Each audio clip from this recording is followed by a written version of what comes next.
ब्रजभूमि में भक्त और भगवान के बीच में बहुत सारी लीलाएं हुई है, परंतु आज की लीला ऐसी है कि सुनकर के दंग रह जाएंगे। यह लीला की खास बात यह है कि प्रारंभ हुआ था द्वापर में, लेकिन एक भक्त के कारण से यह समापन हुआ कलयुग में।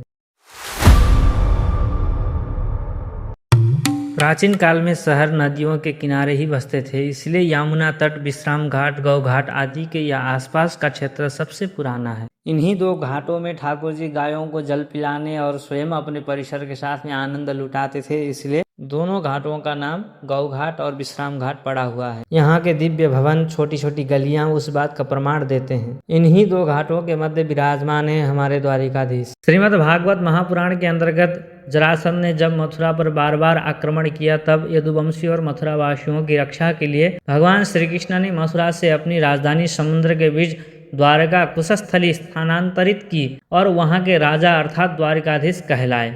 अब आइए जानते हैं मथुरा के राजा के रूप में कैसे विराजमान हुए। विश्राम घाट के समीप स्थित यह भव्य मंदिर में भगवान अपने चतुर्भुज रूप में भक्तों को दर्शन देते हैं। बात है 1814 की। ग्वालियर रियासत के एक कोषाध्यक्ष हुए जिनका नाम था सेठ गोकुलदास पारिक। वह भगवान के परम भक्त थे और उनके इष्ट देव थे भगवान द्वारिकाधीश, और उनके हृदय में हमेशा लालसा ये रहती थी क्यों न ठाकुर जी को खूब ठाट बाट से यहीं जन्मभूमि में लाया जाए और सेवा किया जाए। ऐतिहासिक मान्यताओं के अनुसार भगवान ने अपने इस परम भक्त को स्वप्न में दर्शन देकर सेवा का आदेश दिया।